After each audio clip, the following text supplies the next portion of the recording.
الرحيم الحمد لله رب العالمين وصلى الله وسلم على سيدنا ونبينا محمد وآله الطيبين الطاهرين اللهم صل على محمد وعلى محمد الفضل مؤمنين ومؤمنات, brothers and sisters, Assalamu alaikum wa rahmatullahi wa barakatuh. May Allah subhanahu wa ta'ala make this a blessed evening for all of us. Allow us to be amongst those who purify and return to Him on this blessed Laylatul Jumu'ah, inshallah. We've been reflecting on our spiritual journey and return to Allah subhanahu wa ta'ala, and we tried to cover some aspects of the spiritual journey through the dua known as Dua Makarim al-Akhlaq from Imam Zainul Abidin alayhi salam.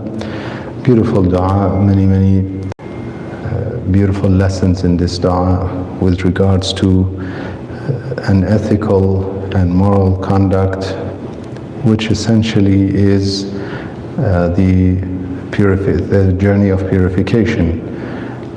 Akhlaq, not just with regards to our interactions with other people, although that is a major part of it, but akhlaq include, and I've mentioned this earlier as we started, include our relationship with God and our relationship with ourselves, our relationship with our surroundings, the world around us, and obviously our relationship with the people around us, the society. So in this dua there are some sections to do with our relationship with God. At the beginning, for instance, the Imam salawatullah wa salam alayhi asks God, and again the format of this dua is to teach us these beautiful attributes through asking God for them, recognizing that we cannot get anything, or there is nothing that we can gain without the permission of Allah subhanahu wa ta'ala. So asking Him for the betterment of our relationship with Him. For instance, when it comes to بِإِيمَانِ أَكْمَلَ الْإِيمَانِ, make my faith reach the perfection, the most complete level and perfect level of iman or faith. And then certainty, وَاجْعَلْ يَقِينِي أَفْضَلَ الْيَقِينِ. So when our faith is complete, then we have certainty, we have yaqeen. In fact, one of the mu'mineen today sent me a hadith from Imam Ali alayhi salam, narrated by Imam Sadiq alayhi salam. So the Imam narrates from his grandfather Amirul Mu'mineen salawatullah wa salamu alayhi regarding this concept of yaqeen. Perhaps this would be a good lesson or reminder for us. It is about the seeking sustenance while we have complete certainty. So the hadith describes the state of a believer, that the Imam, he says, no matter how hard you try and how intellectual you might be, how smart and intellectual you are, how hard you work and try, if something is not decreed for you, you're not gonna get it. Whatever is not your destiny or destined for you, you're just not gonna get it, no matter how hard you try, or if the entire world comes to your help, you will not get that.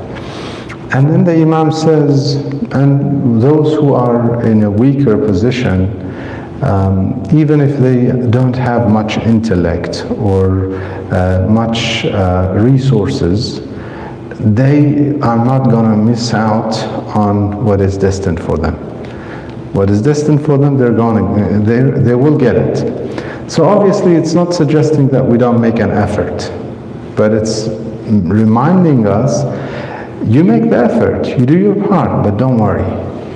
If it's meant for you, it will happen. If it's not meant for you, it will not happen.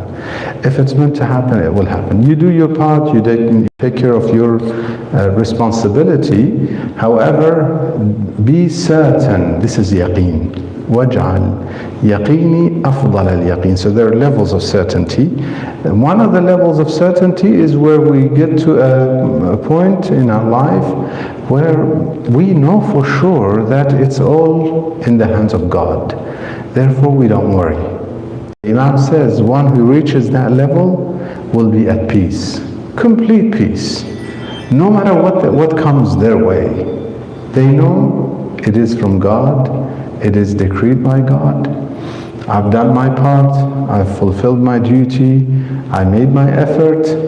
The rest is, well, the entire thing is with Allah subhanahu wa ta'ala. Even my effort is a blessing from Allah subhanahu wa ta'ala, from God. And so yaqeen helps us reach that level of peace.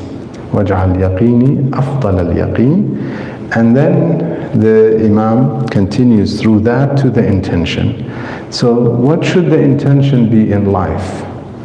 If I know that it's all in the hands of God, and I know I will never get what is not destined for me, and I know what is destined for me, no one will take away from me. I get that. Now I have certainty, yaqeen. That yaqeen leads to an intention of connection with God. This is the beauty of that level of iman and yaqeen. That level of yaqeen leads us to a point where my intention is only for God. I know it's in the hands of God.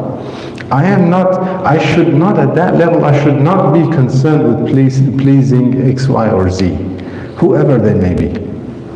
Whether it is a spouse, or the king, prime minister, president, I don't know, whoever, army general, powerful, whatever position they hold, my boss at work, no matter who they are, they cannot do anything to us if it is not decreed and intended by Allah subhanahu wa ta'ala. So connect with Him. If we make our intentions for Him, then He'll take care of everything.